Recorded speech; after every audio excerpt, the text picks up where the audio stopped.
पिछले वीलॉग में मैंने आपको बताया था कि इंडिया और पाकिस्तान के बीच में टेंशन बढ़ रही है और उसकी वजह दोनों तरफ के स्टेटमेंट्स हैं। अमित शाह का स्टेटमेंट एक इंडिया से आया है, गो कि उस स्टेटमेंट को बहुत बदल दिया गया, उसको मैनिपुलेट किया गया, लेकिन फिर भी एक स्टेटमेंट है जो खबरों के अंदर गर्दिश कर रहा है। गो कि बहुत सारी चीजें उसमें तब्दील की गई हैं, तो टेंशन बड़ी है। यहाँ पे पाकिस्तान के वजीर दिफा ने भी एक स्टेटमेंट दिया है और एक हाई अलर्ट की सिचुएशन है और ये दावा किया जा रहा है कि इंडिया और पाकिस्तान के बीच में किसी किस्म का कोई एडवेंचर हो सकता है। देखिए, पाकिस्तान से जिस किस्म की तवक्कुआत अरबों को है या अमेरिकन को है, इस माहौल में अगर इंडिया और पाकिस्तान के बीच में एक टेंशन क्रिएट हो जाती है तो पाकिस्तान को कम से कम एक फेस सेविंग जरूर मिलेगी कि हम तो अपने पंगे में पड़े हुए हैं या हमें अपनी मुसीबत पड़ी हुई है, तो अभी तो हम ईरान की तरफ लड़ाई नहीं कर सकते या दीगर मामलात को हम नहीं देख सकते। देखिए ना, यही होता है जब आप हथियार हाथ में लेकर फैसला करते हैं। कितने आराम से पाकिस्तान की मिलिट्री एस्टेब्लिशमेंट बेवकूफ बन गई, पार्लियामान से बात नहीं की, किसी से इजाजत नहीं ली,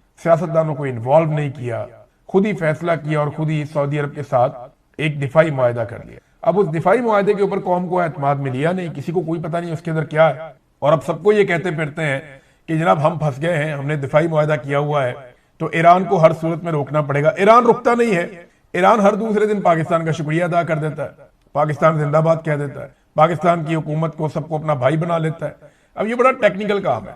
ईरान एक तीर से दो शिकार करता है। नंबर एक, ईरान पाकिस्तान को इखलाकी तौर पे एक दबाव में ले लेता है कि हमारे खिलाफ लड़ाई में मत आना, हम तुम्हारे बारे में बहुत अच्छा बोल रहे हैं, बड़ी अच्छी राय दे रहे हैं, अपने जहाज भी यहां से निकालो और लेकर चले जाओ। जहाज 20 के करीब पहले निकालें, 10 एक और निकालें, तो पाकिस्तान को जो है वो इजाजत मिलती रहती है। पाकिस्तान का वजीर इतलात कह रहा था कि हमारे तो बंदरगाहों के ऊपर लाइनें लगी हुई हैं जहाजों की, हमारे पास तो टैंकर्स आ रहे हैं, किल्लत का मसला ही पाकिस्तान में कोई नहीं है।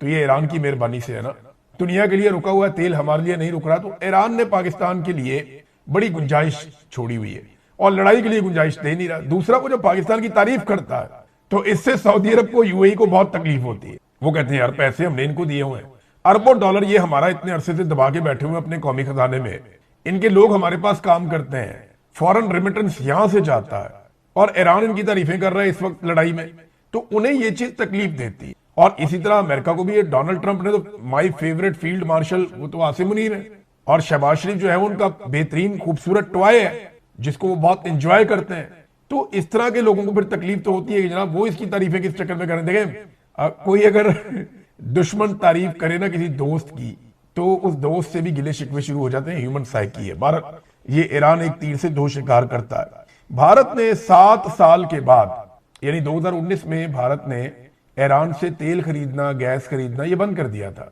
वो इसलिए बंद कर दिया था कि आलमी सतह पे पाबंदियां लग गई थी और अमेरिका ने मना कर दिया था। लेकिन अभी अमेरिका के साथ इस वक्त ईरान की जंग चल रही है और तेल के रास्ते बंद है।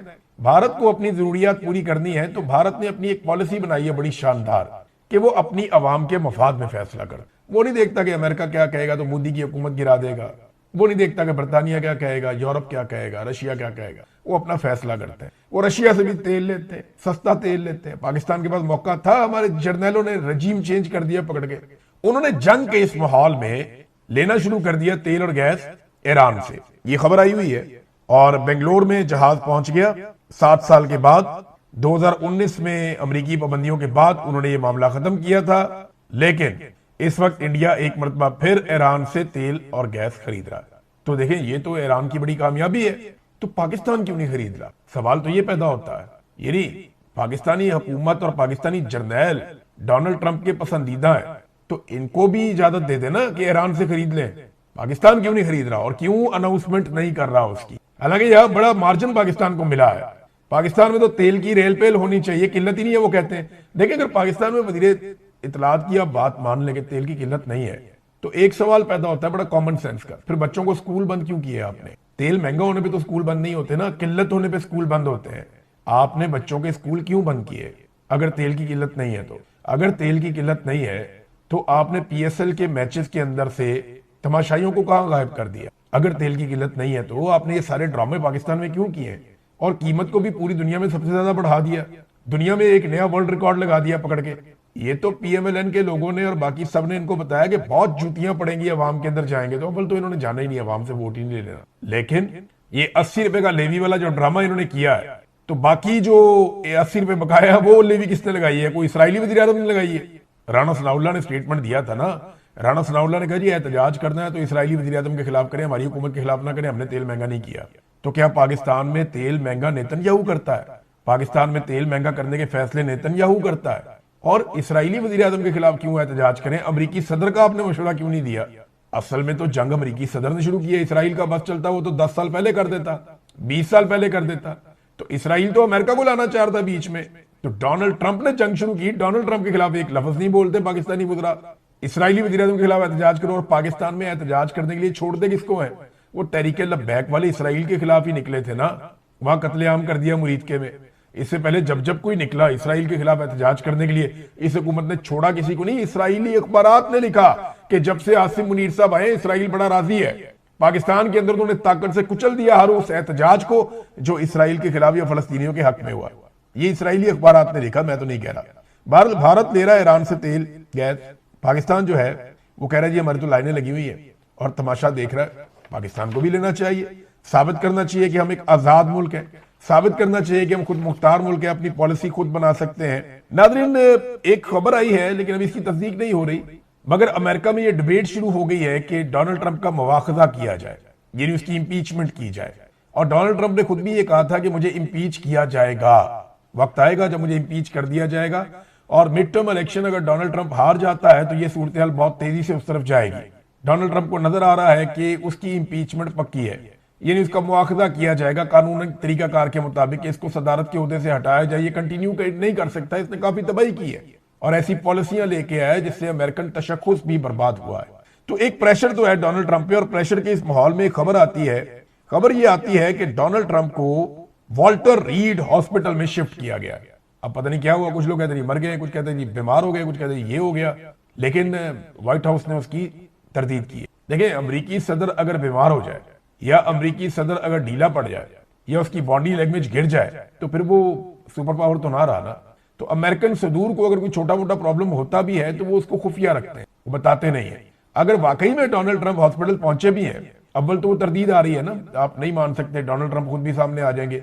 अगर वो ठीक होंगे तो एक आधे दिन में सामने आ जाएंगे, बीमार भी होंगे तो एक आधे दिन में ठीक होकर सामने आ जाएंगे। लेकिन अमेरिकन का ये एक बहुत बड़ा तरीकेकार है कि अमेरिकी सदर को कभी वो कमजोर नहीं दिखाते, बीमार नहीं दिखाते, उसे मजबूत दिखाते हैं हमेशा, और इसी से वो दुनिया में खुद को सुपर पावर साबित करते हैं। तो डोनाल्ड ट्रंप अगर वाकई हॉस्पिटल पहुंचा भी है तो ये खबर आपको बाहर नहीं मिलेगी।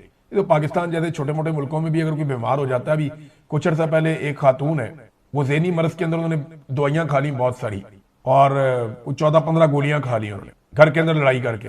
वो खातून को ले जाया गया अस्पताल के अंदर, वो डॉक्टरों ने मैदा वॉश करके 14 गोलियां उस डॉक्टर ने निकाली है। मेरे भाई ये पक्की इन्फॉर्मेशन है। वो खातून के घर के अंदर झगड़ा हुआ, उसने गोलियां खा ली पकड़ के, और वो खातून जो है वो तगड़ी बड़ी सियासतदान, आप जानते हैं सब उसको, तो टिकटॉक का बड़ा शौक है उसे।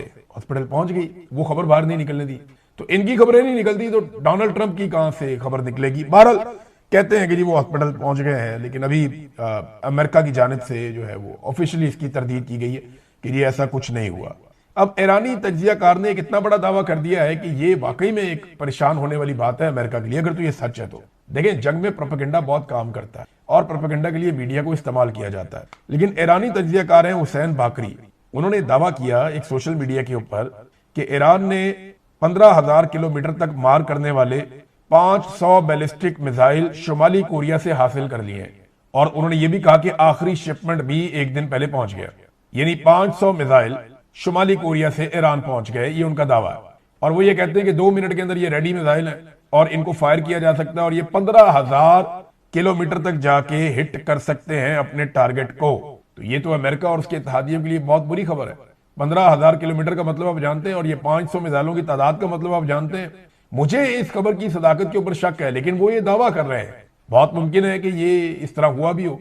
बहुत से ऐसे रास्ते हैं जहां से मिसाइल पहुंचाए जा सकते हैं। रशिया ने जो इमदादी सामान पहुंचाया है ईरान को, उसके बारे में दावा किया जा रहा है कि वो इमदादी सामान नहीं है, वो दिफाई सामान है जिसको ईरान इस्तेमाल कर रहा है। और गुज़िश्ता एक हफ्ते से हम देख रहे हैं कि ईरान की फिजाई दिफाई हदूद जो है, जो फिजाई हदूद है, उसका दिफा बड़ा मजबूत हुआ है, वो गिराना शुरू हो गया अमेरिकन तैयारे।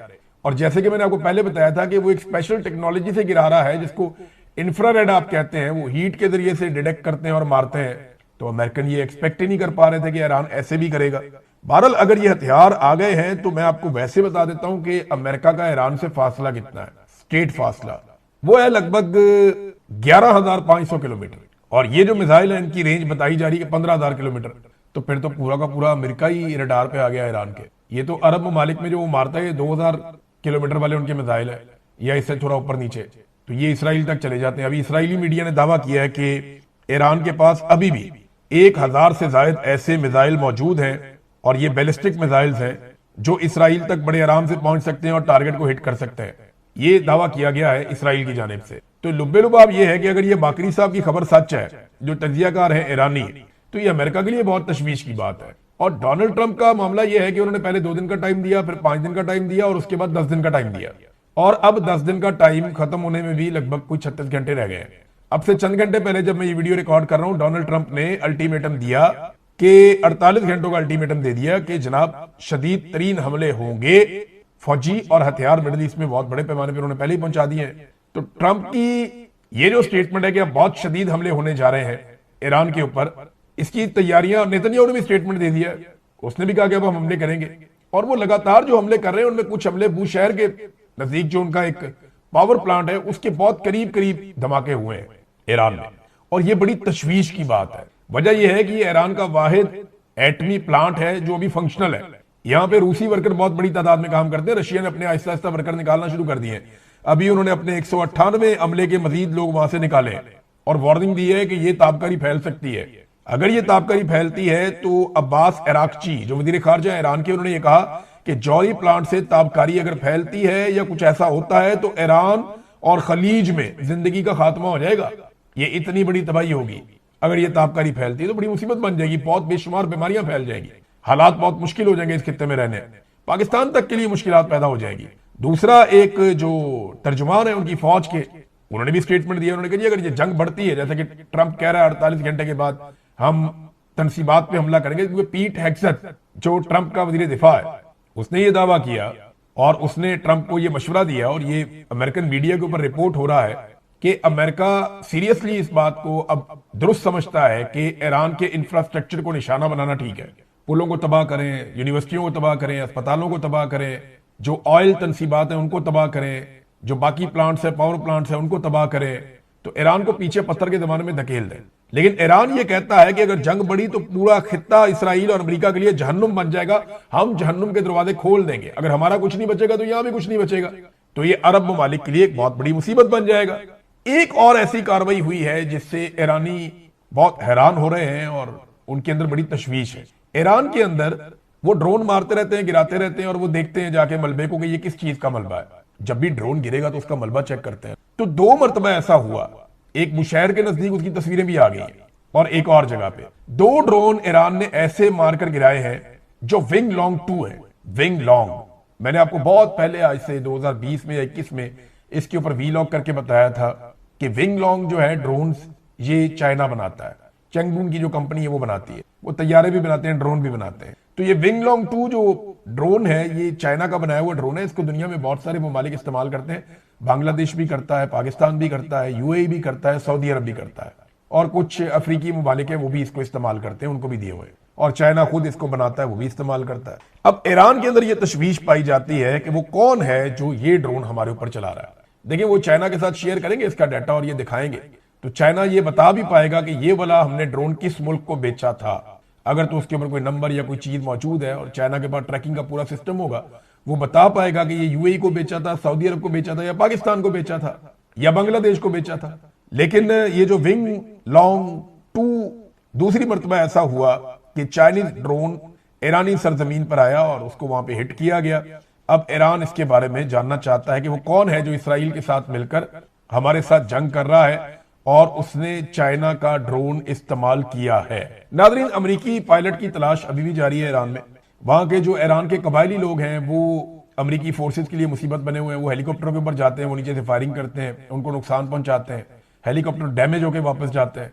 तो वहां पे एक अलग ही जंग चल रही है। कबायली जो है वो उन्होंने जत्थे बना लिए, अपने ग्रुप बना लिए, और वो हर जगह अमेरिकन को मुकाबला कर रहे हैं। अमेरिकन वहां पे बमबारी कर रहे हैं। तो एक जंग के अंदर एक और जंग शुरू हो गई है उस पायलट की तलाश के लिए। अमेरिकन को इस बात का खतरा है कि वो पायलट अगर ईरान के हाथ लग जाएगा तो ईरान के हाथ एक तुर्क का पत्ता आ जाएगा, और अमेरिका की आलमी सतह पे बड़ी शर्मिंदगी होगी।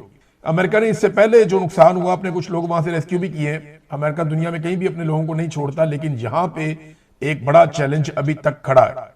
ये अमेरिकी रेस्क्यू टीमों के लिए ईरान के कबायली लोग मुसीबत बने हुए हैं, हेलीकॉप्टरों को नीचे से मार रहे हैं, पूरा जंग वाला माहौल उन्होंने वहां पे एक बनाया हुआ है। एक और चीज बड़ी इंपॉर्टेंट है, वो ये है कि अमेरिकी फौज ईरान में जमीन पर लड़ना नहीं चाह रही। वो नहीं चाहते कि ईरानी सरजमीन पे उतर के वो ईरान के साथ एक जंग में जाए। अमेरिकी एस्टेब्लिशमेंट इस मामले पे दो धड़ों में बटी हुई है। उसका नतीजा आपने देखा कि वहां पे आर्मी चीफ, बाकी जर्नैल बहुत सारे फारिग कर दिए गए, उनको हटा दिया गया, और वहां पे एक अजीबोगरीब तनाव का माहौल है अमेरिका के अंदर भी। बाहर वो दलदल में फंसे हुए हैं। अमेरिका के अंदर बहुत सारे लोगों का या फौजियों का ये सोचना है कि नेतन्याहू की बातों में आके डोनाल्ड ट्रंप ने अमेरिकी फौज को और अमेरिका को एक अजीबोगरीब दलदल में फंसा दिया है, जिससे निकलने का अब कोई रास्ता नहीं मिल रहा। और दूसरी तरफ डोनाल्ड ट्रंप और बाकी उनके हमायती वो ये समझते हैं कि अब लड़ाई अगर लंबी भी चलती है तो फेस सेविंग के बगैर हमने इसमें से नहीं निकलना। तो वो अब फौज को लेकर जाना चाहते हैं मजीद गहराई में कि जमीन पे उतरो और जाकर मुकाबला करो। ये मसला यहाँ पे अमेरिका के अंदर एक तनाव की सूरत इख्तियार कर गया है। कुछ 30-32-33 घंटे हो गए हैं अमेरिकन स्टेट डिपार्टमेंट की तरफ से कोई वाजे इस मामले के ऊपर कोई ब्रीफिंग भी नहीं आई।